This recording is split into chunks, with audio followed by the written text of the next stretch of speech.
pour apprendre la transition, il faut pouvoir aller sur le terrain. Pour pouvoir la pratiquer, il faut aussi pouvoir hybrider les institutions, donc à la fois être effectivement sur des campus universitaires, mais aussi associer les acteurs publics, les acteurs privés, pouvoir s'appuyer aussi sur des outils du territoire comme les tiers-lieux. Donc c'est absolument essentiel pour des perspectives aussi transversales et interdisciplinaires que la transition, de pouvoir sortir de nos murs et aller chercher les acteurs qui font le territoire. C'est ce qui nous a amené à imaginer une pépinière des transitions qui associe à la fois le campus de Caen, des acteurs publics comme la mairie de Colombelles par exemple et également des tiers-lieux. Le Dôme en fait partie, le pavillon, le WIP, afin de pouvoir conduire ces transitions en lien avec les habitants, en lien avec les publics, et de pouvoir travailler ces transitions sur des exemples concrets, des perspectives concrètes de territoire. C'est une démarche très intéressante qui valorise des citoyens et des actions comme le Dôme. Il y a une sorte de diffusion du savoir ici, pour que les réflexions soient aussi basées sur la connaissance, et nous avons des sujets à traiter. Pour l'hydrogène, on peut voir l'importance concernant les craintes sur la dangerosité potentielle de ce gaz. En ce sens, on favorise aussi l'acceptabilité des projets qui seront engagés.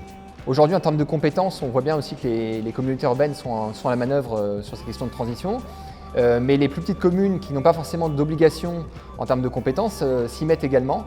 Donc on a véritablement une nécessité là, de construire une confiance, je pense, à l'échelon local pour pouvoir planifier et des outils pour pouvoir planifier ces transitions-là. Il en existe quelques-uns. Hein. Le plan climat, air, énergie territorial en est un, les plans territoriaux d'agriculture en sont d'autres, mais il y a nécessité de développer ces outils, de créer des ponts entre ces outils et également d'encourager ces dynamiques locales. Est-ce qu'une telle démarche peut un jour intégrer les politiques territoriales ? Oui, très certainement. Intégrer les utilisateurs potentiels ne peut être que bénéfique.